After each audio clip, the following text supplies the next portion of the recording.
Russia സന്ദർശന വേളയിൽ Vladimir പുടിനെ പ്രധാനമന്ത്രി ആലിംഗനം ചെയ്തതിനെ തുടർന്ന് യുഎസ് ആശങ്ക വ്യക്തമാക്കി. സമാധാനത്തിൽ അതുപോലെ യുദ്ധം നിർത്തിവെക്കുന്നതിനുള്ള ശ്രമങ്ങൾക്ക് തിരിച്ചടി എന്ന് പറഞ്ഞു. പരാതി പറഞ്ഞതിൽ Ukraine president when people meet people, they are given to embracing each other. It may not be part of your culture, but I assure you it's part of ours.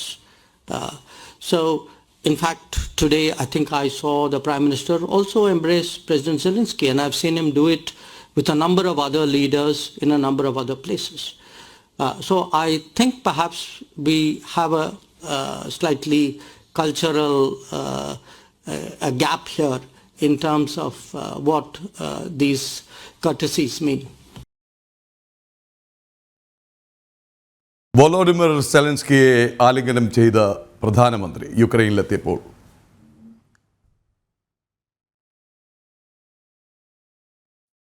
സെലൻസ്കിയുടെ Instagram post ഇന്ന് രാവിലെ വരെ ഇത് like ചെയ്തത് 20 ലക്ഷത്തിലധികം പേർ. നമസ്തേ. അപ്പോൾ A tale of two hugs, 2 ആലിംഗനങ്ങളുടെ കഥയാണ് ഇന്നത്തെ സ്പെഷ്യൽ ഡിബേറ്റ്. ഈ സ്പെഷ്യൽ ഡിബേറ്റിൽ നമ്മോടൊപ്പം ചേരുന്നത് പ്രമുഖ നയതന്ത്രജ്ഞൻ TP ശ്രീനിവാസൻ, നിരീക്ഷകൻ ഫക്രുദ്ദീൻ അലി, ഒപ്പം ഡൽഹിയിൽ നിന്ന് റീജിയണൽ ചീഫ് ഗൗതം അനന്തനാരായണൻ, സ്റ്റുഡിയോയിൽ ഇന്റർനാഷണൽ ഡെസ്കിൽ നിന്ന് ഐസൻ ജോസ്. ആദ്യം ഗൗതമിലേക്ക്. ഗൗതം, ചരിത്ര പ്രാധാന്യമുള്ള സന്ദർശനം. ഇന്ന് രാവിലെ തന്നെ നമ്മളിത് ചർച്ച ചെയ്തിരുന്നു.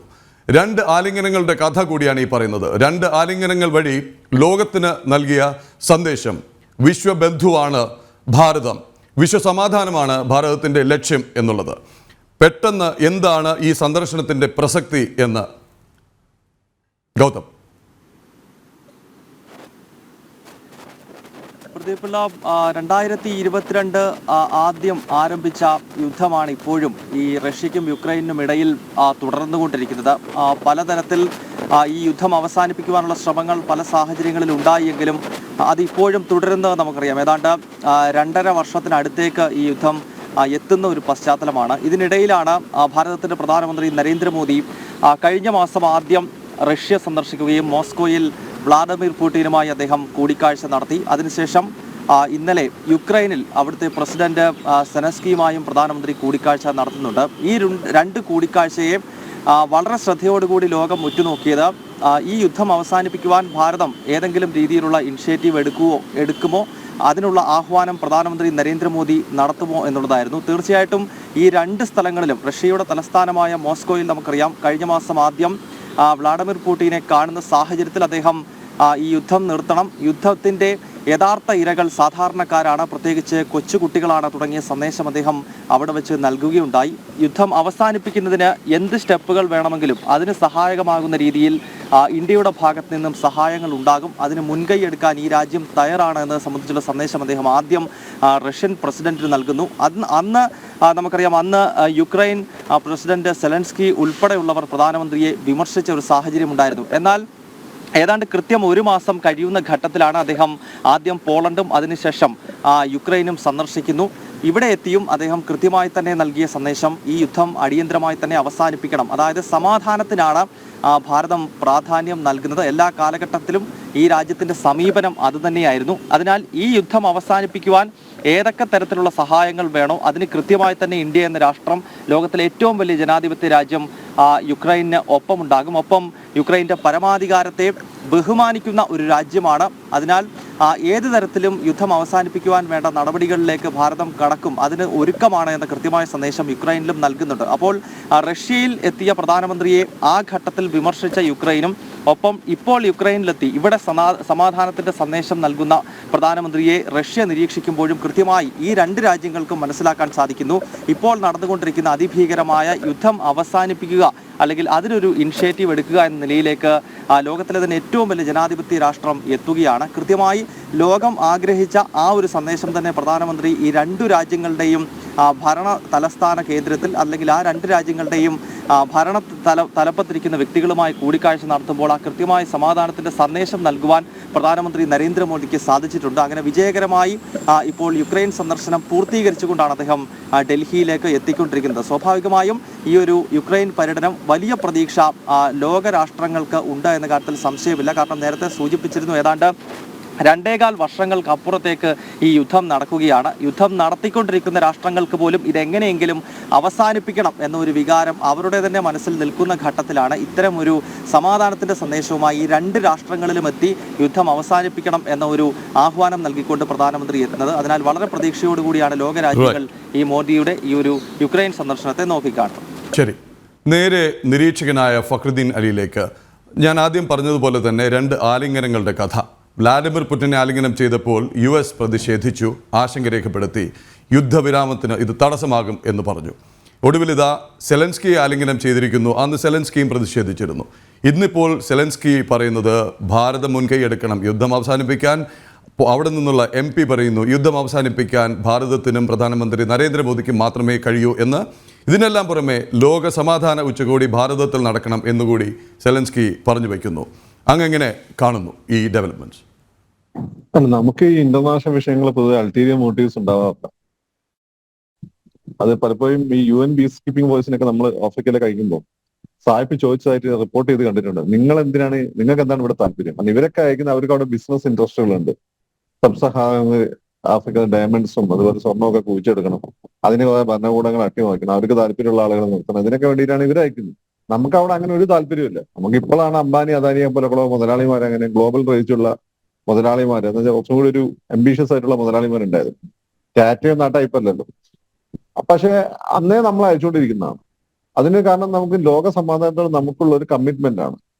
ലോകത്ത് സമാധാനം പുലരേണ്ടത് എല്ലാവരുടെയും ആവശ്യമാണ്. നമ്മുടെ സംസ്കൃതി ഒരിക്കലും നമ്മൾ ആരെയും അങ്ങോട്ട് അറ്റാക്ക് ചെയ്ത ചരിത്രം ഇന്ത്യക്കില്ല. നമ്മൾ ഇങ്ങോട്ട് വന്ന അറ്റാക്കുകൾ അതുപോലെ നമ്മൾ വേണ്ട വിധത്തിൽ റെസിസ്റ്റ് ചെയ്തിട്ടില്ല. അതുകൊണ്ടാണ് ഇവിടെ ചില പ്രശ്നങ്ങൾ ഉണ്ടായത്. പക്ഷെ ഇപ്പൊ നമ്മൾ റെസിസ്റ്റ് ചെയ്യുന്നുണ്ട്. അങ്ങോട്ട് നമ്മൾ ആരും ഒരിക്കലും അറ്റാക്ക് ചെയ്തിട്ടില്ല. അപ്പം അറ്റോമിക് ന്യൂക്ലിയർ വാർഫെയറിന്റെ കാര്യം വന്നാൽ പോലെ നമ്മൾ ഫസ്റ്റ് അറ്റാക്ക് ഉണ്ടാവില്ല എന്നാണ് നമ്മൾ ഇതുവരെ പറഞ്ഞുകൊണ്ടിരിക്കുന്നത്. നമ്മൾ ഒരിക്കലും ആദ്യം ന്യൂക്ലിയർ വെപ്പൺ ഉപയോഗിക്കുന്നത്. അപ്പൊ നമ്മുടെ ഒരു സംസ്കാരത്തിന്റെ ഭാഗമാണ്, നേരത്തെ പറഞ്ഞതുപോലെ. അതുകൊണ്ട് തന്നെ ഇപ്പം ഈ റഷ്യയുമായിട്ട് നമുക്ക് വളരെ നല്ല ബന്ധം കാലാകാലങ്ങളായിട്ടുണ്ട്. പല നിർണായക ഘട്ടങ്ങളിൽ നമ്മളെ സഹായിച്ചിട്ടുള്ള 2 രാജ്യങ്ങൾ, ഒന്ന് റഷ്യ, 2 ഇസ്രായേലാണ്. ബാക്കി പലരും പുറത്ത് ഇന്ന് കളി കാണാൻ ഇരുന്നതാണ്. റഷ്യ ഒരിക്കലും അങ്ങനെ ചെയ്തുള്ളത് ചൈനീസ് യുദ്ധത്തിന്റെ സമയത്താണ്. Because they were helpless at that time. അവരുടെ സഹോദരനായ ചൈനയാണ് നമുക്കെതിരെ യുദ്ധം ചെയ്യുന്നത്. ആ ഒരു ഘട്ടത്തില് ഒരു പ്രോബ്ലം നമുക്കുണ്ടായി. മാത്രമല്ല അന്ന് അമേരിക്ക പോലും അടുത്തിടെ ഡീക്ലാസിഫൈ ചെയ്ത ഇതിന്റെ ഡോക്യുമെന്റ്സ് പോകുന്ന അമേരിക്ക ചൈനക്കാരോട് പറഞ്ഞു നെഹ്റുവിന് കുറച്ച് അഹങ്കാരം കൂടുതലാണ് അടി കൊടുത്തേക്കുന്നത്, അങ്ങനെയാണെന്ന് അടിച്ചെന്ന് പറയുന്നുണ്ട്. അപ്പം ആ ഒരു കാര്യം വെച്ച് നോക്കിയാൽ വളരെ നല്ല റിലേഷൻഷിപ്പാണ് നമ്മൾ അവരുമായിട്ടുള്ളത്. അപ്പൊ നമ്മുടെ ആ ഒരു മനസ്ഥിതിയാണ്, നമുക്ക് വേറെ ഇൻട്രസ്റ്റ് ഒന്നും ഇതിലില്ല എന്നുള്ളതാണ്. ഉക്രൈനെ സംബന്ധിച്ച് ചില ഘട്ടങ്ങളെങ്കിലും ഉക്രൈൻ പാകിസ്ഥാൻ അനുകൂലമായി UN നിലപാടൊക്കെ എടുത്തിട്ടുണ്ട്. പക്ഷെ എങ്കിൽ പോലും നമ്മൾ എല്ലാ കാലഘട്ടത്തിലും അവർക്ക് അനുകൂലമായിട്ട് അല്ലെങ്കിൽ ആ പ്രദേശത്തിന്റെ രാജ്യങ്ങളുടെ കൂടെ നിൽക്കുകയും എസ്പെഷ്യലി ലോക സമാധാനത്തിന് അനുകൂലമായ നിലപാടാണ് എടുത്തിട്ടുള്ളത്. അതുകൊണ്ടാണ് ഈ ഒരു രീതിയിലുള്ള അംഗീകാരം 2 രാജ്യങ്ങളും നമുക്ക് കിട്ടുന്നത്. അല്ലാതെ മറ്റ് ഏതെങ്കിലും രാജ്യത്തിന് ഈ രീതിയിൽ ഇവർ രണ്ടുപേരും അംഗീകരിക്കുന്നത് എനിക്ക് തോന്നിയിട്ടില്ല. ശ്രീ ഫക്രുദ്ദീൻ, താങ്കളിലേക്ക് തിരികെ എത്താം. ഐസൻ ജോസ്, ഒരു സമയത്ത് ഈ ലോക സന്ദർശനത്തെ തികഞ്ഞ വിമർശന ബുദ്ധിയോടുകൂടി കണ്ടവരാണ് ഭാരതത്തിലെ പ്രതിപക്ഷം. ഒപ്പം തന്നെ റഷ്യ യുക്രൈൻ യുദ്ധം വന്നപ്പോൾ ഭാരതം ഒന്നും മിണ്ടുന്നില്ല എന്ന് പറയുന്നു, യുദ്ധം അവസാനിപ്പിക്കാൻ ഇടപെടുന്നില്ല എന്ന് പറയുന്നു. ഒടുവിൽ പരാതിയായി തന്നെ വരുന്നു ഭാരതം ഇടപെടുന്നില്ല, ഭാരതം മൗനം പാലിക്കുന്നുവെന്ന്. ഇതിൻ്റെ അനന്തരഫലം ആയി കണ്ടത്, അല്ലെങ്കിൽ ഇതൊക്കെ കഴിഞ്ഞിട്ട് പിന്നെ സംഭവിച്ചത് എന്താണ്? റഷ്യയിൽ നിന്ന് എണ്ണ വാങ്ങുന്നത് പടിഞ്ഞാറൻ ലോകം നിർത്തിവെച്ചു. റഷ്യക്ക് കയറ്റുമതി ചെയ്യാൻ എണ്ണ സർപ്ലസ്. അതുപോലെ തന്നെ പടിഞ്ഞാറിന് US-നും യൂറോപ്പിനും അടക്കം എണ്ണ ആവശ്യമുണ്ട്. ഭാരതം എന്താണ് ചെയ്തത്? റഷ്യയിൽ നിന്ന് ഡിസ്കൗണ്ടഡ് റേറ്റിൽ എണ്ണ വാങ്ങുന്നു, അത് പ്രോസസ്സ് ചെയ്ത് ആവശ്യക്കാർക്ക് കൊടുക്കുന്നു. ആർക്കും ഒരു പരാതിയുമില്ല. ഏറ്റവും ഒടുവിലിതാ റഷ്യ സന്ദർശന വേളയിൽ പുടിനെ ആലിംഗനം ചെയ്തപ്പോൾ വിമർശിച്ചവർ ഇന്നിതാ ഭാരതത്തിന് മാത്രമേ ഈ യുദ്ധം അവസാനിപ്പിക്കാൻ കഴിയൂ എന്ന് പറയുന്നു. വിശ്വ സമാധാന കേന്ദ്രമായി, വിശ്വബിന്ദുവായി ഭാരതം മാറുകയാണ്. പ്രതി വിശ്വബിന്ദുവായി അല്ലെങ്കിൽ വിശ്വസമാധാന ബിന്ദുവായി തന്നെ ഭാരതം മാറുന്നു എന്നതിൻ്റെ കൃത്യമായൊരു സൂചന എന്ന് മാത്രമല്ല അത് യാഥാർത്ഥ്യമായി എന്ന് തന്നെ നമുക്ക് വിശേഷിപ്പിക്കാവുന്ന സംഭവവികാസങ്ങളാണ് ഇപ്പോൾ നടന്നിരിക്കുന്നത്. അക്കാര്യത്തിൽ യാതൊരു തർക്കവുമില്ല എന്ന് തന്നെ നമുക്ക് അനുമാനിക്കാൻ സാധിക്കും. കാരണം നമുക്കറിയാവുന്നതാണ് ഈ മൂന്ന് രാജ്യങ്ങളും തമ്മിലുള്ള ബന്ധം, അതായത് റഷ്യയെയും ഇന്ത്യയെയും അതുപോലെ യുക്രൈനെയും ഒറ്റയ്ക്കൊറ്റയ്ക്ക് എടുത്താൽ തന്നെ ഈ മൂന്ന് രാജ്യങ്ങളും സൈനിക രംഗത്തും അതുപോലെ തന്നെ മറ്റു രംഗങ്ങളിലും കാര്യമായി സഹകരിക്കുന്ന രാജ്യങ്ങളാണ്. നമുക്കറിയാവുന്നതാണ് മിഗ് വിമാനങ്ങളുടെ കഥ പറയുകയാണെങ്കിൽ അത് റഷ്യയുമായുള്ള കരാറിൻ്റെ അടിസ്ഥാനത്തിലാണ് ഇന്ത്യൻ എയർഫോഴ്സ് വാങ്ങുന്നത്. അതുപോലെ തന്നെ നമ്മുടെ യുദ്ധ കപ്പലുകളിൽ ഉപയോഗിക്കുന്ന യന്ത്ര സംവിധാനങ്ങൾ അത് യുക്രൈൻ നിന്നാണ്. ഈ കപ്പലിൽ ഉപയോഗിക്കുന്ന ഹ്യൂജ് എഞ്ചിൻസ് എല്ലാം തന്നെ യുക്രൈൻ നിന്നാണ് നമ്മൾ തുടർച്ചയായി വാങ്ങിക്കൊണ്ടിരുന്നത്. അത്തരത്തിൽ നേരത്തെ USSRൻ്റെ ഭാഗമായിരുന്ന യുക്രൈൻ വിവിധ വ്യവസായങ്ങൾ, അതായത് പ്രതിരോധവുമായി ബന്ധപ്പെട്ട വിവിധ വ്യവസായങ്ങൾ വിവിധ മേഖലകളിൽ പടർന്നു കിടന്നിരുന്ന USSR എന്ന് പറയുന്ന വലിയ രാജ്യത്തിൻ്റെ അല്ലെങ്കിൽ ആ കൂട്ടായ്മയുടെ രാജ്യങ്ങളുടെ കൂട്ടായ്മ യുണൈറ്റഡ് സോവിയറ്റ് സോഷ്യലിസ്റ്റ് റഷ്യ എന്ന് പറയുന്ന ആ വലിയ സംവിധാനത്തിൻ്റെ ഭാഗമായിരുന്ന രാജ്യങ്ങൾ പലതും അതിൽ പല ഉൽപ്പന്നങ്ങളും ഭാരതത്തിന് നൽകിയിരുന്നു എന്നതൊരു യാഥാർത്ഥ്യം കൂടിയുണ്ട്. അതുപോലെ തന്നെ തിരിച്ചും നമ്മളുടെ സഹകരണം ഉണ്ടായിരുന്നു ഇരു രാജ്യങ്ങളുമായും എന്നത് മറ്റൊരു പ്രധാന വ്യവസ്ഥയാണ്. ഭാരതത്തിൻ്റെ സ്വാതന്ത്ര്യാനന്തരം ഭാരതത്തിൻ്റെ ബിൽഡിങ്ങിൽ എല്ലാം തന്നെ വ്യവസായവൽക്കരണത്തിലും കാർഷികവൽക്കരണത്തിലും എല്ലാം തന്നെ മികച്ച സാന്നിധ്യമായിരുന്നു റഷ്യ എന്നതൊരു യാഥാർത്ഥ്യമാണ്. അന്ന് യുക്രൈൻ റഷ്യയുടെ USSRൻ്റെ ഭാഗവുമായിരുന്നു. അത്തരത്തിൽ ഏത് തരത്തിലാണോ ഈ രണ്ട് രാജ്യങ്ങളും തമ്മിലുള്ള ബന്ധം നിലനിന്നിരുന്നത് അതുപോലെ തന്നെ അല്ലെങ്കിൽ നേരത്തെ ഉണ്ടായിരുന്ന ചരിത്രപ്രധാനമായ ചരിത്രത്തിലെ USSRൻ്റെയും അതുപോലെ തന്നെ നിലവിലെ റഷ്യയുടെയും അതുപോലെ തന്നെ യുക്രൈൻ്റെയും ബന്ധം അതുപോലെ തന്നെ മെയിൻറ്റെയിൻ ചെയ്യുക എന്ന ലക്ഷ്യം തന്നെയാണ് കൃത്യമായും പ്രധാനമന്ത്രിക്ക് രാജ്യത്തിൻ്റെ ഭാഗത്ത് നിന്ന്, അതായത് ഭാരതത്തിൻ്റെ ഭാഗത്ത് നിന്ന് ചിന്തിക്കുമ്പോഴുള്ളത്. മറ്റൊരു പ്രധാന വിഷയം ഈ മേഖലയിലെ സമാധാനം ഉറപ്പാക്കുക എന്നൊരു വസ്തുത കൂടിയുണ്ട്. ഈ പ്രശ്നം വളർന്നു വരുമ്പോൾ സ്വാഭാവികമായും നമുക്കറിയാവുന്നതാണ്, നമുക്ക് വർഷങ്ങളായി ഉള്ളതിൽ നിന്നും വ്യത്യസ്തമായി ഇക്കഴിഞ്ഞൊരു 10 വർഷം അല്ലെങ്കിൽ 10-11 വർഷമായി ഭാരതം പിന്തുടരുന്ന ഒരു ആശയമുണ്ട്. നയതന്ത്രപരമായ ഒരു വികാസം ഭാരതത്തിൻ്റെ ലക്ഷ്യമാണ്. ആ നയതന്ത്രപരമായ വികാസത്തിൻ്റെ ലക്ഷ്യത്തിൻ്റെ ഭാഗമായി പല ഉത്തരവാദിത്തങ്ങളും ഭാരതം ഏറ്റെടുക്കുകയും ചെയ്യുന്നുണ്ട്. അത്തരത്തിൽ ഏറ്റെടുക്കുന്ന ഉത്തരവാദിത്തങ്ങളുടെ ഭാഗമാണ് ചബാഹർ തുറമുഖത്തിൻ്റെ പുനരുദ്ധാരണം. അത്തരത്തിലുള്ള വിവിധ രാജ്യത്തിന് പുറത്ത് രാജ്യത്തെ വളർത്തുക എന്ന ഒരു കൃത്യമായ അജണ്ടയിലൂടെ കഴിഞ്ഞ 10 വർഷത്തിലൂടെ അല്ലെങ്കിൽ ഈ 3 മോദി സർക്കാരുകളുടെയും കാലത്തിലൂടെ നടന്നുപോയി എന്നതാണ് ഒരു യാഥാർത്ഥ്യം. അത്തരത്തിൽ നടന്നു പോകുന്ന ഒരു സാഹചര്യത്തിലാണ് ഈ യുക്രൈൻ യുദ്ധമുണ്ടായിരിക്കുന്നത്. 2 വർഷത്തോടടുക്കുന്ന ഈ ഒരു സാഹചര്യത്തിൽ ഈ യുക്രൈൻ യുദ്ധത്തെ പരിഹരിക്കേണ്ടത്, യുക്രൈൻ റഷ്യൻ സംഘർഷത്തെ പരിഹരിക്കേണ്ടത് കൃത്യമായും ഭാരതത്തിൻ്റെ ഉത്തരവാദിത്വമാണ്, ഭാരതത്തിൻ്റെ ആവശ്യമാണ്, സൗത്ത് ഏഷ്യയുടെ ആവശ്യമാണ്, ഗ്ലോബൽ സൗത്തിൻ്റെ ആവശ്യമാണ്, സർവോപരി അത് ലോകത്തിൻ്റെ തന്നെ ആവശ്യമാണ്. ഈ ഒരു പശ്ചാത്തലത്തിൽ കൂടിയാണ് ഗ്ലോബൽ സൗത്തിൻ്റെ അസോസിയേഷൻ അതുപോലെ തന്നെ മറ്റു സംവിധാനങ്ങളുടെ ആ ഒരു ഉൾച്ചേർക്കലെല്ലാം ചേർത്ത് വെച്ചുകൊണ്ടുള്ള ഒരു നേതൃനിലയിലേക്ക് ഭാരതം സ്വാഭാവികമായി എത്തിപ്പെട്ടതും ഈ യുക്രൈൻ ഉൾപ്പെടെയുള്ള രാജ്യങ്ങളിലെ ചർച്ചകളിലേക്ക് കൊണ്ടുവരാനുള്ളൊരു സാധ്യത 40 ദിവസം മുൻപ് റഷ്യൻ പ്രസിഡന്റിനെ കാണുകയും ഇപ്പോൾ യുക്രൈൻ പ്രസിഡന്റിനെ കാണുകയും ചെയ്തതോടെ ആ പ്രദേശത്ത് അവർക്കിടയിലുള്ള സംഘർഷത്തിൽ പൂർണ്ണമായൊരു സൊല്യൂഷൻ ഉണ്ടാക്കാൻ സാധിക്കുക എന്നത് ലക്ഷ്യം തന്നെയാണ്. അതിൻ്റെ സന്ദേശങ്ങളും ഇന്നലെ വളരെ കൃത്യമായി അദ്ദേഹം പറയുകയും ചെയ്തു. ബുദ്ധൻ്റെ നാട്ടിൽ നിന്ന് വരുന്നു, സമാധാനത്തിൻ്റെ വാഹകരാണ്, ശ്രീബുദ്ധൻ്റെ അഹിംസയുടെ സന്ദേശവാഹകരാണ് എന്നും അദ്ദേഹം പറയുമ്പോൾ യുദ്ധം അവസാനിപ്പിക്കണം എന്ന സന്ദേശം തന്നെയാണ് അദ്ദേഹം നൽകിയത്. അത് തുടരുമെന്നാണ് മനസ്സിലാക്കാൻ സാധിക്കുന്നത്. ഐസൻ, നമ്മുടെ അടുത്ത അതിഥി ശ്രീ TP ശ്രീനിവാസൻ ചേരുകയാണ്. സർ, ഗുഡ് മോർണിംഗ്, നമസ്തേ, സ്വാഗതം സ്പെഷ്യൽ ഡിബേറ്റിലേക്ക്. നമസ്തേ, താങ്ക് യു. ഇപ്പോൾ ആദ്യമായി ചർച്ച ചെയ്തത് 2 ആലിംഗനങ്ങളുടെ കഥയാണ്, എ ടെയിൽ ഓഫ് 2 ഹഗ്സ്. ആദ്യം വ്ളാഡിമിർ പുടിൻ, അത് കഴിഞ്ഞുള്ള US-ൻ്റെയും സെലൻസ്കിയുടെയും പോലും പരാതിയും വിമർശനവും. ഏറ്റവും ഒടുവിൽ ഇതാ സെലൻസ്കിയെ ആലിംഗനം ചെയ്തിരിക്കുന്നു. ഇപ്പോഴത്തെ സന്ദർശനത്തിൻ്റെ വിശദമായ അവലോകനത്തിലേക്ക് നമുക്ക് കടക്കുന്നതിന് മുമ്പ് ഇത് നൽകുന്ന സന്ദേശം എന്നാണ് അങ്ങയുടെ അഭിപ്രായത്തിൽ?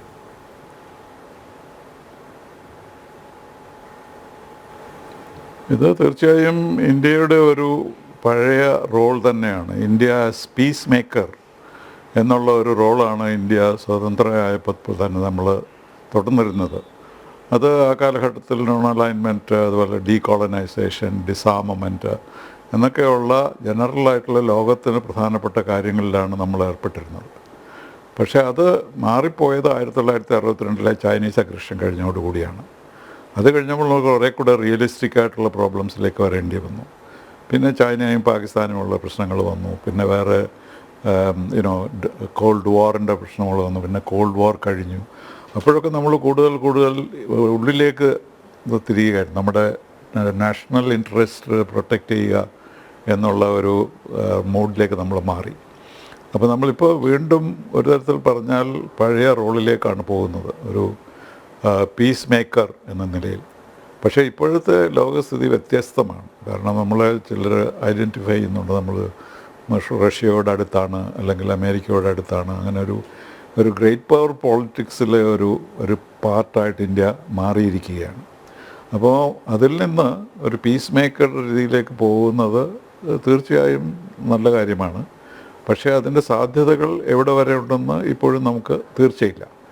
അപ്പോൾ യുദ്ധം അവസാനിപ്പിക്കണം എന്നുള്ളൊരു സന്ദേശം കൊണ്ടാണ് നമ്മുടെ പ്രധാനമന്ത്രി കീവിൽ പോയത് എന്നുള്ളത് തീർച്ചയായിട്ടും എല്ലാവരും അംഗീകരിക്കുന്ന കാര്യമാണ്. പക്ഷേ അതിൻ്റെ ടൈമിംഗ് എങ്ങനെയാണ്, അതിൻ്റെ സാധ്യതകൾ എങ്ങനെയാണെന്നൊന്നും അദ്ദേഹം വെളിപ്പെടുത്തിയിട്ടില്ല. അപ്പോൾ എന്തെങ്കിലും കാരണമുണ്ടായിരിക്കാം അദ്ദേഹത്തിൻ്റെ മോസ്കോ സന്ദർശനത്തിന് ശേഷം. ഇതിനുള്ള എൻകറേജ്മെൻറ്റ് മോസ്കോയിൽ നിന്ന് തന്നെ ലഭിച്ചുവെന്നും വരാം. അതുപോലെ അമേരിക്കക്കാർക്ക് താല്പര്യമുണ്ടായിരുന്നു. അപ്പോൾ അങ്ങനെ ഒരു ഇൻ്റർനാഷണൽ സിറ്റുവേഷൻ കുറച്ച് ഫേവറബിളായി എന്നുള്ളത് കൊണ്ടാണ് ശ്രീ നരേന്ദ്രമോദി ഈ സന്ദർശനത്തിന് മുതിർന്നത് എന്നാണ് ഞാൻ മനസ്സിലാക്കുന്നത്. ശ്രീമൻ സാർ, ഈ യുക്രൈനിൽ അദ്ദേഹം സന്ദർശിച്ചതും ഈ ആലിംഗനവും ഒക്കെ സിംബോളിക്കാണ്. അതല്ലെങ്കിൽ ഈ ഒറ്റ സന്ദർശനം കൊണ്ട് വെടിനിർത്തൽ അല്ലെങ്കിൽ യുദ്ധം അവസാനിപ്പിക്കൽ അതൊന്നും പ്രതീക്ഷിക്കാവുന്നതല്ല, അതൊന്നും പ്രായോഗികവുമല്ല. അതേസമയം തന്നെ യൂറോപ്പിലെ രണ്ട് നിർണായക ഭാഗങ്ങളിലേക്ക്, പോളണ്ടിലേക്കും യുക്രൈനിലേക്കും ഭാരതത്തിൻ്റെ പ്രധാനമന്ത്രി കടന്നു ചെല്ലുമ്പോൾ കീവിൽ എത്തുന്ന പ്രധാനമന്ത്രി 45 വർഷത്തെ ഇടവേളയ്ക്ക് ശേഷം 1979 ശ്രീ മൊറാർജി ദേശായിക്ക് ശേഷം അവിടെ എത്തുന്ന ആദ്യത്തെ പ്രധാനമന്ത്രിയാണ്. ഈ യൂറോപ്പിലെ തന്നെ സമവാക്യങ്ങൾ മാറി മറിഞ്ഞു എന്നുള്ളത് ഏറ്റവും നന്നായി അറിയാവുന്ന അങ്ങേക്ക് തന്നെയാണ്. കാരണം ഈ കോൾഡ് വാറിന് ശേഷം, ശീതയുദ്ധകാലത്തിന് ശേഷം വന്നിരിക്കുന്ന മാറ്റങ്ങൾ, അവിടുത്തെ ഇക്വേഷൻസ്, അവിടുത്തെ സമവാക്യങ്ങളൊക്കെ മാറി മറിഞ്ഞിരിക്കുകയാണ്. അപ്പോൾ ആരാണ് സെൻട്രൽ യൂറോപ്പിൻ്റെ ആധിപത്യം ഏറ്റെടുക്കുക? ഈ കിഴക്കൻ യൂറോപ്പാണ് അവിടെ ആധിപത്യം സ്ഥാപിക്കുക. ഇത് രണ്ടും ആധിപത്യം സ്ഥാപിക്കുന്നവർ ലോകത്തിൻ്റെ ആധിപത്യം ഏറ്റെടുക്കുമ്പോൾ ഇങ്ങനെ വളരെ സട്ടിലായിട്ടുള്ള പല ചോദ്യങ്ങളുണ്ട്. അപ്പോൾ പോളണ്ട് സന്ദർശനത്തിൻ്റെ ഒരു പശ്ചാത്തലം, അതിൻ്റെ പ്രാധാന്യം, അതുപോലെ തന്നെ പോളണ്ടിൽ നിന്ന് നമുക്ക് കിട്ടിയ ഒരു പ്രതികരണം, അവരുടെ പല പ്രശ്നങ്ങൾക്കും പരിഹാരം കാണാനുള്ള ഒരു ഡെസ്റ്റിനേഷനായി അവർ ഭാരതത്തെ കാണുന്നു. ഡോക്ടർമാരുടെ അടക്കം ഉള്ള കുറവ് നികത്താൻ, അതുപോലെ അവിടെ ഒരു നിർണായക ശക്തിയായി, സ്വാധീനം ചെലുത്തുന്ന ശക്തിയായി മാറാൻ ഭാരതത്തിന് കഴിയുമോ? അതിനുള്ള ആദ്യ ചുവടുവയ്പായി ഈ സന്ദർശനത്തെ കാണാൻ കഴിയുമോ?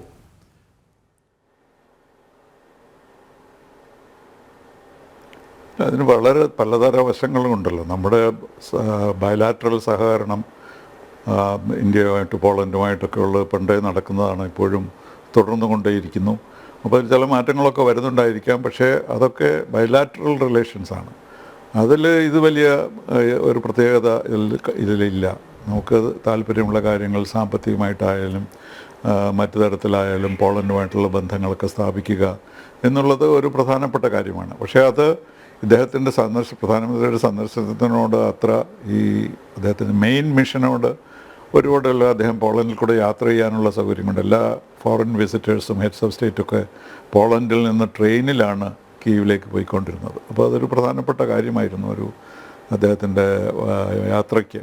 അത് സഹായകരമായിരുന്നു. അപ്പോൾ പോളണ്ടുമായിട്ടുള്ള ബന്ധവും നമുക്ക് നല്ല ദൃഢമായ ബന്ധമാണ്. അത് കൂടെ ഒന്ന് ഉറപ്പിക്കാൻ വേണ്ടിയാണ് അദ്ദേഹം അവിടെ പോയതെന്നാണ് ഞാൻ മനസ്സിലാക്കുന്നത്. പക്ഷേ അദ്ദേഹത്തിൻ്റെ പ്രധാന ഉദ്ദേശം യുക്രൈനിൽ പോവുക, അദ്ദേഹം കൊടുത്ത സന്ദേശം ഞങ്ങൾ ന്യൂട്രൽ അല്ല, ഞങ്ങൾ സമാധാനത്തിൻ്റെ വശത്താണ് എന്നുള്ളൊരു സന്ദേശമാണ് അദ്ദേഹം ആദ്യം മുതലേ കൊടുത്തിരുന്നത്.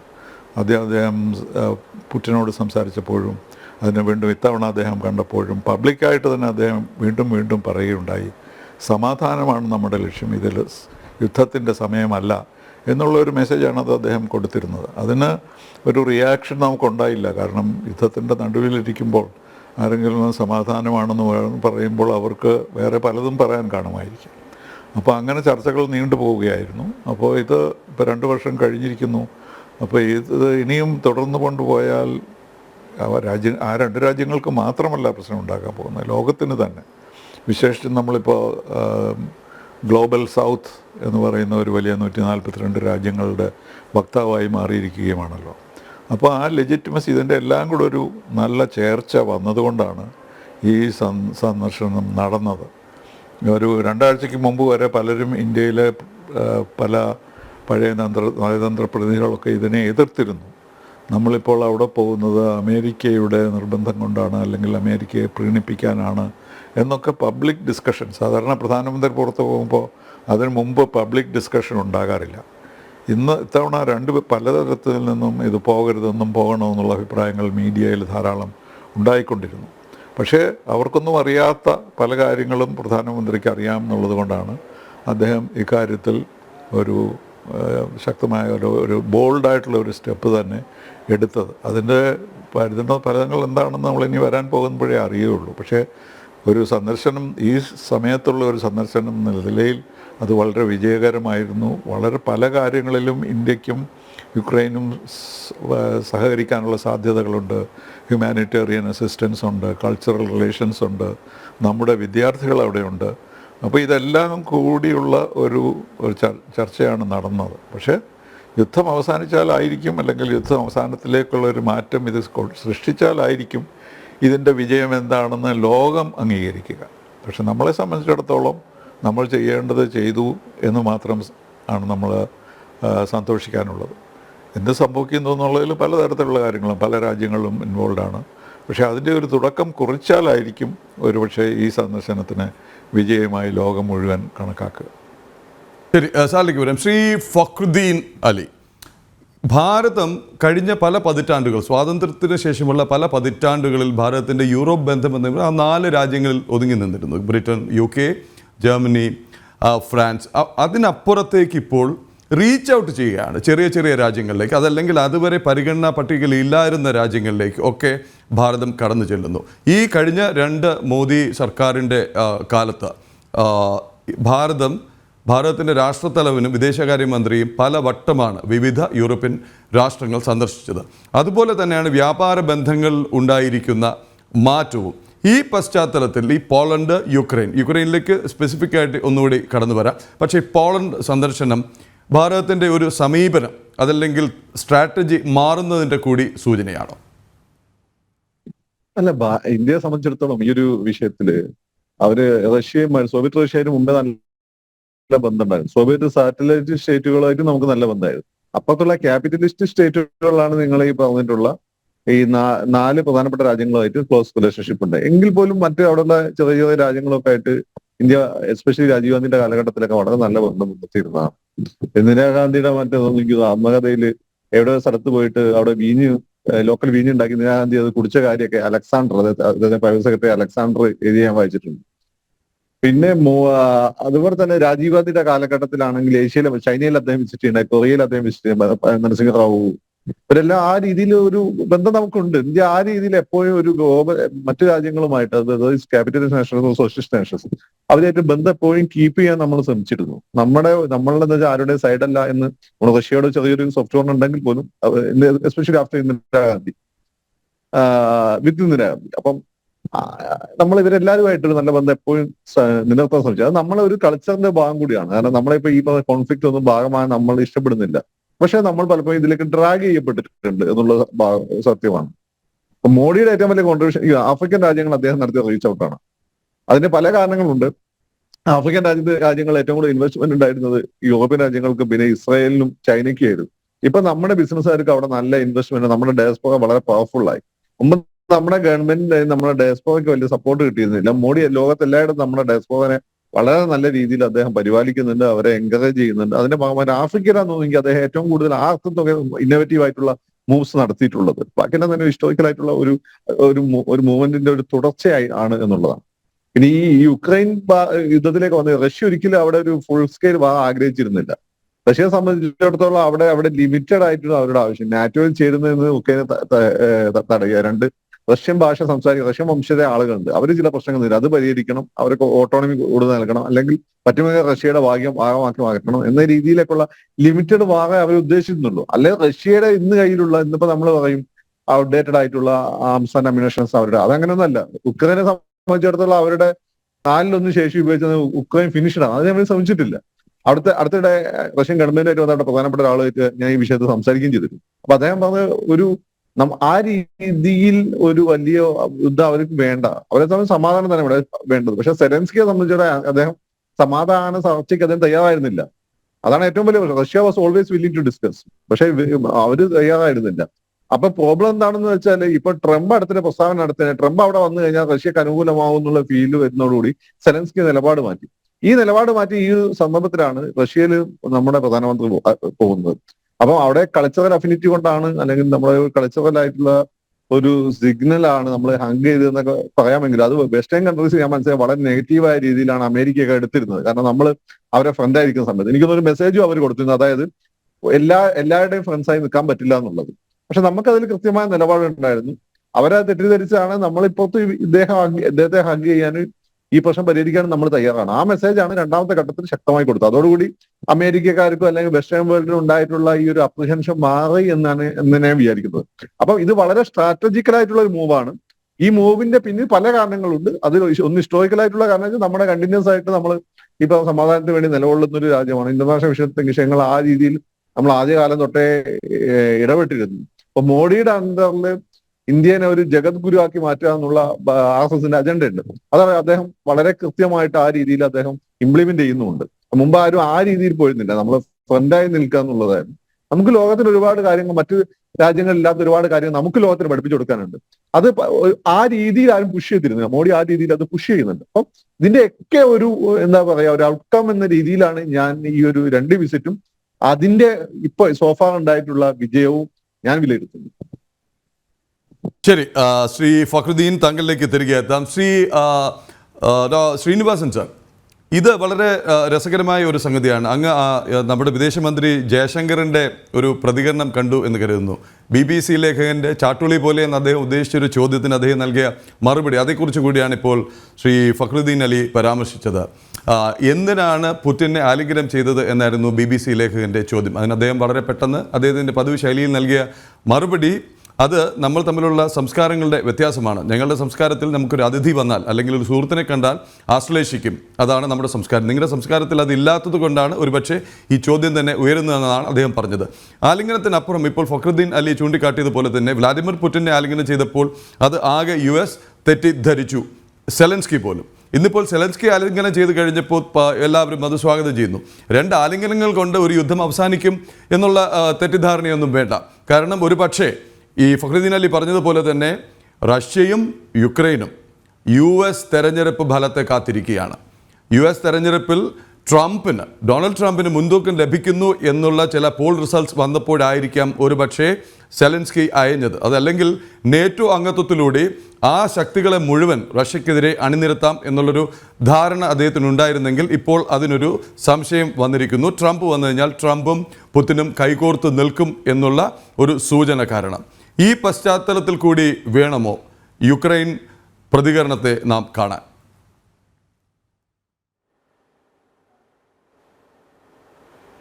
ഇല്ല, ഇതിനെ കാണേണ്ടത് ഒരു പുതിയ ലോകക്രമം ഉണ്ടായിക്കൊണ്ടിരിക്കുകയാണെന്നുള്ളതാണ്. പഴയ സ്ഥിതി അല്ല ഇപ്പോഴത്തേത്. അതുകൊണ്ട് ഇപ്പോൾ എല്ലാ രാജ്യങ്ങളും ഒരു സ്വിംഗ് സ്റ്റേറ്റ്സായി മാറിയിരിക്കുകയാണ്. ആരും ആരുടെയും അലയൻസിനോ ആരുടെയും ചേർന്ന് നിൽക്കാനോ ഒന്നും ഉള്ള സംഭവങ്ങളൊന്നും നമ്മൾ ഈ വർഷം കണ്ടിട്ടില്ല. അതിൻ്റെ കാരണം ഐക്യരാഷ്ട്ര സംഘടനയിൽ ബേസ് ചെയ്തുകൊണ്ടുള്ള ഒരു ലോകക്രമം അവസാനിച്ചു കഴിഞ്ഞിരിക്കുകയാണ്. അത് പ്രസിഡന്റ് ട്രംപ് തന്നെയാണ് അതിന് തുടക്കമിട്ടത്. അദ്ദേഹം പറഞ്ഞത് നമുക്ക് മറ്റു രാജ്യങ്ങളിലുള്ള സഹകരണം ആവശ്യമില്ല, എല്ലാവരും തന്നെ കാര്യങ്ങൾ നോക്കണം എന്നുള്ള ഒരു അഭിപ്രായം പ്രകടിപ്പിച്ചതോടെ ഐക്യരാഷ്ട്ര സംഘടനയുടെ പ്രാധാന്യം വളരെ കുറഞ്ഞിട്ടുണ്ട്. അത് നമുക്ക് കണ്ടാൽ അറിയാം. ഈ കഴിഞ്ഞ വർഷം ഉണ്ടായ എല്ലാ പ്രശ്നങ്ങളും, ഇപ്പോൾ ടെററിസം, 9/11 മുതൽ എക്കണോമിക് കൊളാപ്സ് മുതൽ റഷ്യ യുക്രൈൻ യുദ്ധം മുതൽ പാലസ്റ്റീൻ വരെയുള്ള എല്ലാം നോക്കിയാൽ നമുക്കറിയാം കഴിഞ്ഞ വർഷങ്ങളിലെ പോലെ അല്ല, യുദ്ധങ്ങൾക്കൊരു അവസാനമില്ലാത്തൊരു സ്ഥിതിയാണ് ഉണ്ടായിരിക്കുന്നത്. കാരണം ഒരു ഡിസൈസീവായിട്ട് ഏത് രാജ്യത്തിൻ്റെ കൂടെ നിൽക്കണം, ഏത് തരത്തിലുള്ള നേതൃത്വമാണ് ഓരോ രാജ്യങ്ങൾക്കും കിട്ടുക എന്നുള്ള ഒരു വലിയ പ്രശ്നം ഇപ്പോൾ ചർച്ച ചെയ്യപ്പെട്ടിരിക്കൊണ്ടിരിക്കുകയാണ്. അപ്പോൾ അതുകൊണ്ടാണ് എല്ലാവരും വളരെ ശ്രദ്ധിച്ച് സൂക്ഷിച്ച് മാത്രമേ ഈ കൈകാര്യങ്ങൾ ചെയ്യുന്നുള്ളൂ. ഇപ്പോൾ പ്രസിഡന്റ് ട്രംപ് വന്നാലുടനെ അദ്ദേഹം റഷ്യയോട് സപ്പോർട്ട് ചെയ്യുമെന്നോ അല്ലെങ്കിൽ റഷ്യയ്ക്ക് ഈ യുദ്ധത്തിൽ വലിയ താല്പര്യമില്ലായിരുന്നോ ഒന്നും നമുക്ക് വിശ്വസിക്കാൻ കഴിയില്ല. റഷ്യയ്ക്ക് യഥാർത്ഥത്തിൽ താല്പര്യം റഷ്യൻ എംപയർ തിരിച്ചു കൊണ്ടുവരികയാണെന്ന് പ്രസിഡന്റ് പുടിൻ ആദ്യം തന്നെ പറഞ്ഞിട്ടുണ്ട്. അപ്പോൾ ഇതൊരു ചെറിയ യുദ്ധമായിരിക്കും, ഇത് അവരുദ്ദേശിച്ചതല്ല എന്നൊക്കെ പറയുന്നതിൽ വലിയ അർത്ഥമില്ല.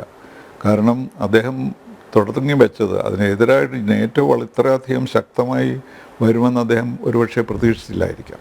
അല്ലെങ്കിൽ 4-5 ദിവസം കൊണ്ട് യുക്രൈനെ റഷ്യയുടെ ഭാഗമാക്കാം, അല്ലെങ്കിൽ ഏറ്റവും പ്രധാനപ്പെട്ട ഭാഗങ്ങളൊക്കെ റഷ്യയുടെ ആക്കാനുള്ള ആ പുതിയ ലോകക്രമത്തിനുള്ള ശ്രമമാണ് അദ്ദേഹം തുടങ്ങിയത്. പക്ഷേ നേറ്റോയുടെ ശക്തമായ നിലപാട് കൊണ്ടും യുക്രൈൻ തന്നെ ശക്തമായി യുദ്ധം ചെയ്തതുകൊണ്ടും അതിൽ കുറേ മാറ്റങ്ങളുണ്ടായിട്ടുണ്ട്. പക്ഷേ എന്നാലും നമ്മുടെ പ്രധാനമന്ത്രി അവിടെ ഉള്ളപ്പോൾ തന്നെ ആ കർസ്കിലെ എത്രയോ ആളുകൾ 4000 യുക്രൈൻ സോൾജേഴ്സിനെ വധിച്ചു എന്നാണ് നമ്മൾ പത്രങ്ങളിൽ കാണുന്നത്. അപ്പോൾ ആ ഒരു കൗണ്ടർ അറ്റാക്ക് റഷ്യ നടത്തുന്നുണ്ട്. അപ്പോൾ അതുകൊണ്ട് യുദ്ധം തീരാറൊന്നും ആയിട്ടില്ല. എല്ലാവർക്കും അവരുടേതായ താല്പര്യങ്ങൾ സംരക്ഷിക്കണം ഒരു പുതിയ ലോകക്രമത്തിൽ എന്നുള്ള സ്ഥിതിയാണ് ഇപ്പോഴുണ്ടായിട്ടുള്ളത്. അല്ലെങ്കിൽ അതിന് മുമ്പൊക്കെ ആണെങ്കിൽ ഇതൊക്കെ ഒരു സീസ് ഫയർ പെട്ടെന്നുണ്ടാകാറുണ്ട്. ഇപ്പോൾ സീസ് ഫയർ ആരും അംഗീകരിക്കാത്തത് ആരാണ് വിജയിക്കുക എന്നുള്ളത് തീർച്ചയില്ലാത്തതുകൊണ്ടാണ്. അപ്പോൾ ഇതിലൊരു ആരെങ്കിലും പരാജയപ്പെടുന്നു എന്ന് കണ്ടാൽ ഒരുപക്ഷെ നമുക്ക് വ്യത്യാസം ഉണ്ടാകാം. പക്ഷേ ഇപ്പോൾ രണ്ടു കൂട്ടരും സീസ് ഫയറിന് ആവശ്യപ്പെടുന്നില്ല, യുണൈറ്റഡ് നേഷൻസിന് ഒന്നും ചെയ്യാൻ കഴിയുന്നില്ല. അപ്പോൾ അതുകൊണ്ട് വലിയ മാറ്റമാണ് ലോകത്തിലുണ്ടായിരിക്കുന്നത്. അപ്പോൾ ആ സമയത്ത് നമുക്കൊരു ഇൻഫ്ലുവൻസ് നേടിയെടുക്കാൻ കഴിയുമെങ്കിൽ നമുക്ക് അവർക്ക് സഹായകരമായി, രണ്ടു കൂട്ടർക്കും സഹായകരമായ ഒരു അന്തരീക്ഷം ഉണ്ടാകുന്നു എന്നുള്ള ആ അറിവോടുകൂടിയാണ് പ്രധാനമന്ത്രി ഈ സന്ദർശനത്തിന് പോയത്. പലരും അദ്ദേഹത്തെ അതിനെതിരായിട്ട് ഉപദേശിച്ചിരുന്നു എന്ന് എനിക്കറിയാം. എന്നിട്ടും അദ്ദേഹത്തിൻ്റെ മനസ്സിലുള്ള ഒരു പുതിയ സങ്കല്പം ആണ് നമ്മളിതിനകത്ത് കാണേണ്ടത്. ശ്രീ ഫക്രുദ്ദീൻ അലി, ശ്രീനിവാസൻ സാർ പറഞ്ഞു വെച്ചിടത്തുനിന്ന് ഞാൻ തുടങ്ങും. ഒരു പുതിയ ലോകക്രമം, എ ന്യൂ വേൾഡ് ഓർഡർ എന്നുള്ളത്, ഈ ഭാരതം കേവലം ഹിപ്പോക്രസിക്ക് പുറകെ പോകാതെ, ഏതെങ്കിലും ഇമേജ് മുന്നിൽ കണ്ടുകൊണ്ടുള്ള ഇടപെടലോ പ്രസ്താവനയോ നടത്താതെ ഭാരതത്തിൻ്റെ താല്പര്യം, നമുക്ക് വേണ്ടത് ആരാ, നമ്മുടെ സുഹൃത്തുക്കൾ ആര്, നമുക്കൊരാവശ്യം വന്നാൽ ഒപ്പം നിൽക്കുന്നത് ആരൊക്കെ എന്നുള്ള കൃത്യമായ പ്രയോറിറ്റി വെച്ചാണ് ഈ കുറേ കാലമായി ഓരോരോ നിലപാടുകൾ സ്വീകരിക്കുന്നത്. ഇപ്പോൾ ഗാസ എന്ന് പറഞ്ഞ് നിലവിളിച്ചപ്പോൾ ഭാരതം ഇസ്രയേലാണ് ഭാരതത്തിൻ്റെ സുഹൃത്ത് എന്നുള്ള യാഥാർത്ഥ്യം അംഗീകരിച്ചുകൊണ്ടുള്ള ഒരു സമീപനം ആണ് സ്വീകരിച്ചത്. അപ്പോഴൊക്കെ എന്താണ്, കോഴിക്കോടും തിരുവനന്തപുരത്തും മലപ്പുറത്തും ഒക്കെ റാലികൾ നടന്നുവെങ്കിലും ഭാരതത്തിൻ്റെ നിലപാടിൽ ഉറച്ചു നിന്നു. അതുപോലെ തന്നെയല്ലേ ഇനി മുന്നോട്ടുള്ള പോക്കും. റഷ്യ എന്ന് പറയുന്നത് ആരെങ്കിലും പറഞ്ഞതിൻ്റെ പേരിൽ തള്ളിക്കളയാനാവില്ല. യുക്രൈൻ റഷ്യ യുദ്ധം നടന്നെങ്കിൽ ഇടപെടേണ്ട സമയത്ത് ഭാരതത്തിന് അവിടെ ഒരു പങ്കുണ്ടെന്ന് വരുമ്പോൾ ഇടപെടും. അതുപോലെ തന്നെയാണ് ഭാരതത്തിൻ്റെ താല്പര്യം സംരക്ഷിച്ചുകൊണ്ടുള്ള ഈ പുതിയ ചുവടുവയ്പ്. അല്ല, റൊമാൻറ്റിക് ആയിട്ടുള്ള ഒരു ഈ പറയുന്ന ഇന്റർനാഷണൽ പോളിസി പ്രധാനമായും ജവഹർലാൽ നെഹ്റു നടപ്പിലാക്കി. അത് എല്ലാ കാര്യത്തിലും ഒന്നുമില്ല. അത് മൂപ്പര് ഈ കാശ്മീർ വിഷയത്തിലൊക്കെ മൂപ്പർക്കുണ്ടായ പ്രത്യേക താല്പര്യത്തിന്റെ പുറത്താണ്. അല്ലാതെ ഇപ്പൊ പലസ്തീൻ വിഷയത്തിലൊക്കെ അന്ന് പലസ്തീനെ സപ്പോർട്ട് ചെയ്തതെന്ന് വെച്ചാൽ അന്ന് അറബ് രാജ്യങ്ങളായിട്ടുള്ള നമ്മുടെ ബന്ധവും ഒക്കെ കണക്കിലെടുത്തുകൊണ്ടുള്ള ഒരു റിലേഷൻഷിപ്പ് ഒരു തരത്തിലാണ്.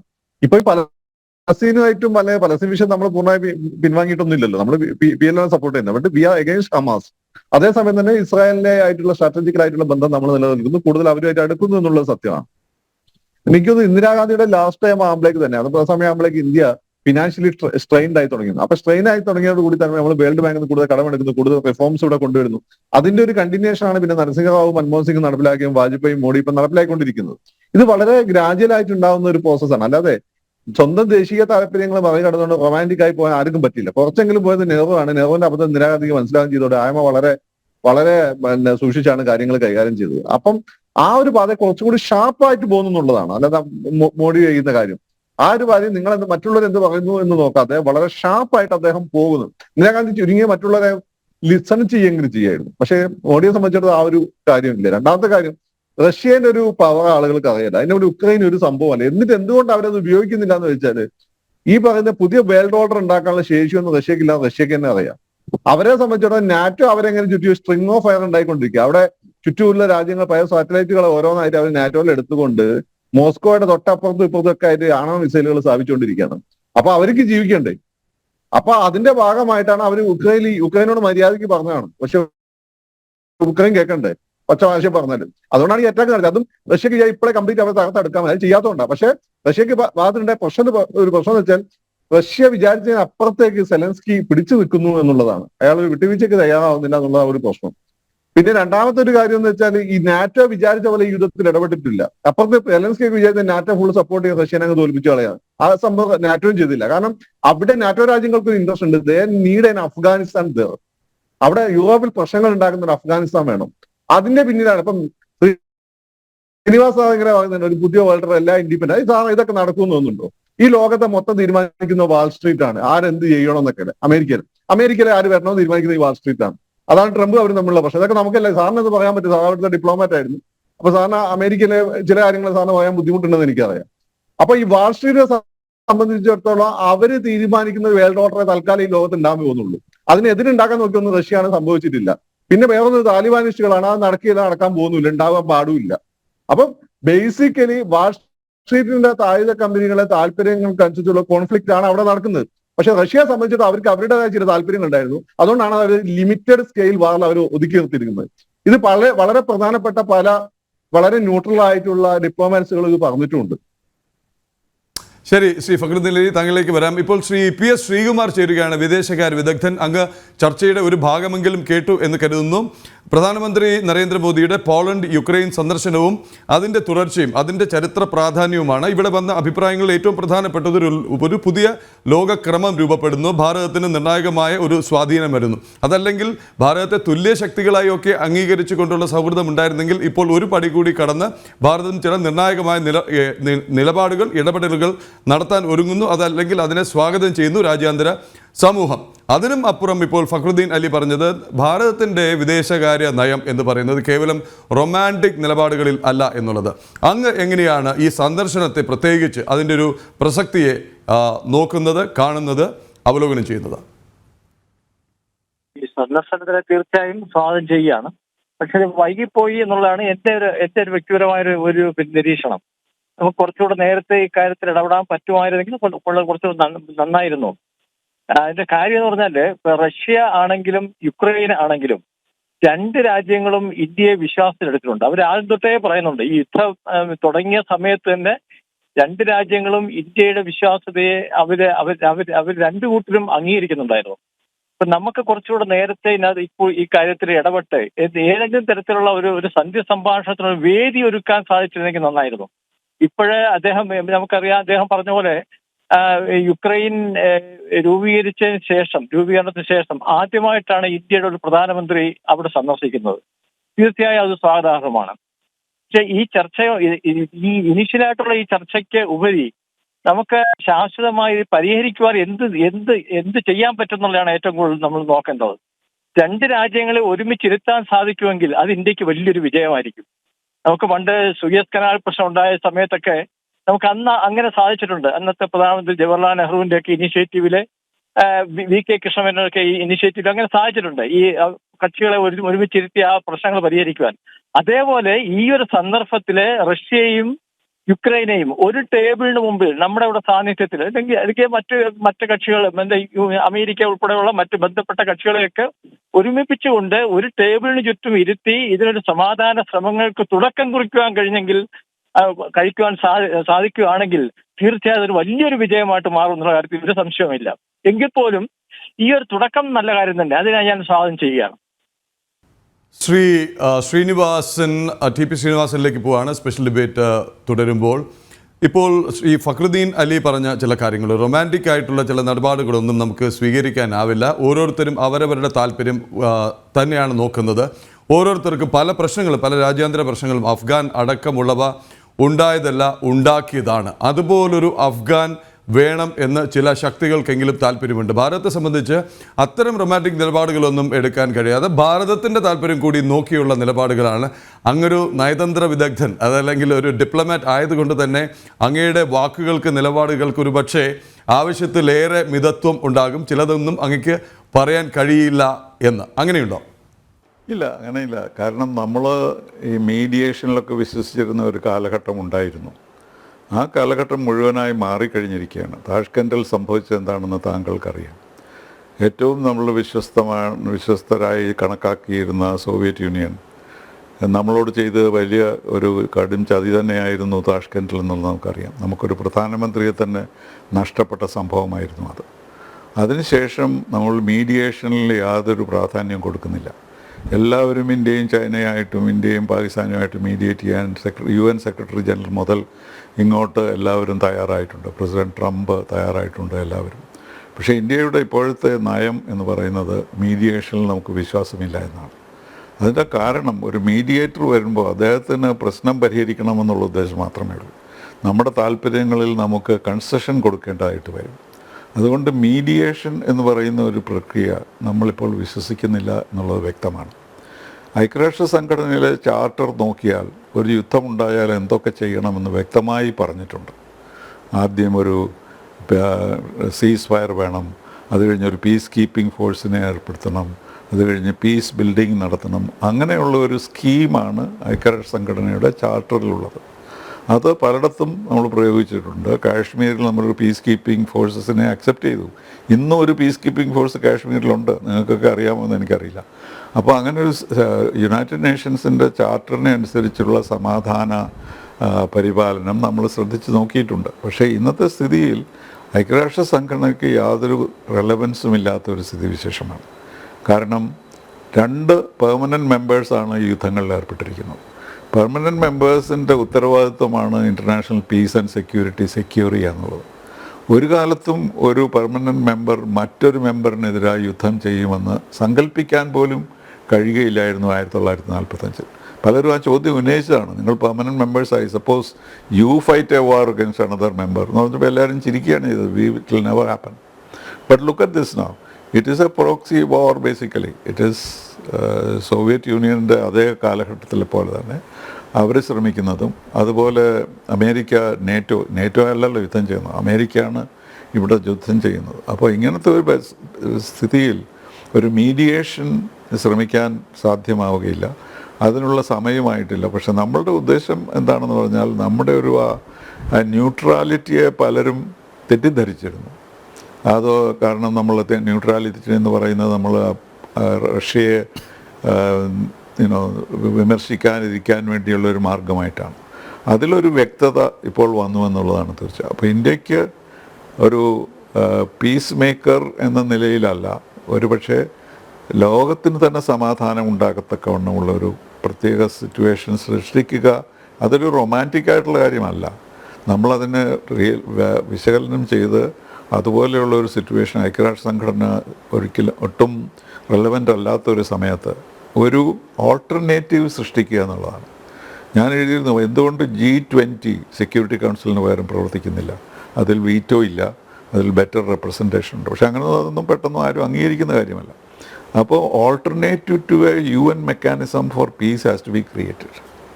അപ്പോൾ അതിലാണ് ഈ ഗ്ലോബൽ സൗത്തിൻ്റെ കാര്യത്തിലും അതുപോലെ നമ്മളുടെ എല്ലാവരോടും സംസാരിക്കാനുള്ള അവസരം നമുക്കുണ്ടെന്നുള്ള കാര്യത്തിലുമൊക്കെ ഇന്ത്യ റെലവൻ്റ് ആയിരിക്കുന്നത്. അത് മനസ്സിലാക്കിക്കൊണ്ടാണ് പ്രധാനമന്ത്രി ഈ പുതിയ ഇനിഷ്യേറ്റീവിലേക്ക് ഇറങ്ങിയിരിക്കുന്നതാണ് എനിക്ക് തോന്നുന്നത്. ശരി, സ്പെഷ്യൽ ഡിബേറ്റിൻ്റെ അവസാന നിമിഷങ്ങളിലേക്ക് കിടക്കാൻ ശ്രീ ഫഖ്റുദ്ദീൻ അലി 2 മിനിറ്റ്. അദ്ദേഹം പറഞ്ഞു ഇതിൽ റൊമാൻറ്റിസൈസ് ചെയ്യുന്നതിൻ്റെ കാര്യം ഒന്നും അല്ല. ഇതിന് ഭാരതത്തിന് തന്നെ ഈ മീഡിയേഷനിലുള്ള ഒരു വിശ്വാസം നഷ്ടപ്പെട്ടു. അത് ഒരു അനുഭവത്തിൻ്റെ വെളിച്ചത്തിൽ. എന്നാലും പുതിയ വേൾഡ് ഓർഡർ എന്ന് പറയുമ്പോൾ ഭാരതത്തിന് അതിലൊരു നിർണായക ഒരു റോൾ വരുന്നുണ്ട്. 1. 2, ഈ ഡൊണാൾഡ് ട്രംപ് ജയിക്കാൻ സാധ്യതയുണ്ട് എന്നതുകൊണ്ടൊരു പക്ഷേ സെലൻസ്കിയും യുക്രൈനും നിലപാട് മയപ്പെടുത്തിയതാവാം. ഡൊണാൾഡ് ട്രംപ് ജയിച്ചു വന്നു കഴിഞ്ഞാൽ ഭാരതത്തോടൊപ്പം നിൽക്കും എന്നൊരു വിശ്വാസവും ഉണ്ട്. അങ്ങനെയാണെങ്കിൽ അങ്ങനെ ഒരു പുതിയ ക്രമത്തിന്, ഒരു ശാക്തിക ചേരിക്ക് സാധ്യത തെളിയുന്നുണ്ടോ പെട്ടെന്ന്? അല്ല, ഡൊണാൾഡ് ട്രംപ് വന്നു കഴിഞ്ഞാൽ അതിന് സാധ്യതയുണ്ട്. ഇതിനൊരു പ്രശ്നം എന്ന് വെച്ചാൽ ഈ പ്രധാനപ്പെട്ട ലോകരാജ്യങ്ങൾ ഇന്ത്യ വളരെ ഇൻഡിപെൻഡന്റ് ആയിട്ട് അസർട്ടീവായിട്ട് ഒരു നിലപാടെടുക്കുന്നത്, പ്രത്യേകിച്ച് അമേരിക്കയ്ക്ക് ഒരു താല്പര്യമില്ല. ആദ്യകാലത്ത് മോഡി വന്ന സമയത്ത് ഇവർ വിചാരിച്ച് ഇവരുടെ ചട്ടുവായി കിട്ടുമെന്ന്. അത് കിട്ടാതെ തന്നെ ഈർഷ്യ ഇവർക്ക് ഉണ്ട്. അത് ഷെയ്ഖ് ഹസീനയൊക്കെ മറ്റേ ഒരു രാജ്യം ഉണ്ടാക്കാനുള്ള പരിപാടിയൊക്കെ അമേരിക്കയുടെ ഡിപ്ലോമാറ്റ്സ് അവരൊന്ന് പറഞ്ഞപ്പോൾ അവർ പറഞ്ഞിട്ടുണ്ടത്. അപ്പോ മോഡിയെ സത്യത്തിൽ ഇപ്പൊ ഏറ്റവും കൂടുതൽ ഭയക്കുന്ന അമേരിക്ക. കാരണം മോഡി അസേർട്ട് ചെയ്യുന്നു. മുമ്പ് ആരും ഇന്ദിരാഗാന്ധിക്ക് എത്തിയ ശേഷം ഇത്ര അസേർട്ട് ചെയ്ത ഒരാളില്ല. പക്ഷെ ഈ രീതിയിൽ ഇങ്ങനെ അസേർട്ട് ചെയ്ത് പോയാൽ ഇവർ മോഡിയെ തന്നെ ടോപ്പിൾ ചെയ്യുമോ എന്ന് എനിക്ക് സംശയമുണ്ട്. ശരി, ശ്രീ ഫഖ്റുദ്ദീൻ അലി, വളരെ നിർണായകമായ വളരെ പ്രധാനപ്പെട്ട ഒരു ഒബ്സർവേഷനാണ്. നമ്മുടെ സമയം കഴിയുന്നതുകൊണ്ട് അതല്ലെങ്കിൽ ഐസൻഡിലേക്കുമൊക്കെ മടങ്ങിപ്പോകാമായിരുന്നു. അതായത് ഇന്ന് US ഭയക്കുന്ന ശക്തിയായി ഭാരതം മാറിയിരിക്കുന്നു എന്നുള്ളതാണ് ഇതിലൊരു ആകെത്തുക. വളരെ ഡിപ്ലോമാറ്റിക്കായിട്ട് ശ്രീനിവാസൻ സാറും ഭാരതം ഒരു പുതിയ ലോകക്രമത്തിന് നേതൃത്വം കൊടുക്കുന്നു, അതല്ലെങ്കിൽ ഒരു പുതിയ വേൾഡ് ഓർഡർ രൂപവൽക്കരിക്കാനുള്ള ശ്രമം നടത്തുന്നു എന്ന് പറയുന്നു. അതേസമയം തന്നെ പല സൂചനകൾ ഇതിനകം വന്നു കഴിഞ്ഞു. ഭാരതത്തിൻ്റെ പല നീക്കങ്ങളിലും US സ്റ്റേറ്റ് ഡിപ്പാർട്ട്മെൻറ്റ്, അവരുടെ വിദേശകാര്യ വിഭാഗം, അവരുടെ പ്രസിഡന്റ് നേരിട്ടല്ലെങ്കിൽ പോലും ആശങ്കകൾ പറയുന്നു, ചില ഇടപെടലുകൾ നടത്തുന്നു, ഓരോ കാര്യത്തിലും നമ്മുടെ ആഭ്യന്തര കാര്യങ്ങളിൽ അഭിപ്രായം പറയുന്നു. അപ്പോൾ ഒരു ശക്തിയുള്ള കരുത്തുറ്റ ഒരു ഭാരതത്തെയും ഒരു പ്രധാനമന്ത്രി മോദിയെയും US പോലും ഭയക്കുന്നു എന്നുള്ളതാണ്. ഇത്തരം സൂചന നൽകിയത് ബംഗ്ലാദേശിൽ നിന്ന് പലായനം ചെയ്യേണ്ടി വന്ന ഷെയ്ഖ് ഹസീനയും ഇത് തന്നെ പറഞ്ഞിരുന്നു. ഏതായാലും ഈ സ്പെഷ്യൽ ഡിബേറ്റിൻ്റെ സമയം ഇവിടെ അവസാനിക്കുന്നതുകൊണ്ട് മാത്രം തൽക്കാലം ഈ ഷോ ഇവിടെ വൈൻഡപ്പ് ചെയ്യാണ്. എല്ലാവർക്കും നന്ദി. Srinivasan sir, Fakhruddin Ali, PS Sreekumar sir, Gautam ഐസർ, നന്ദി, നമസ്തേ.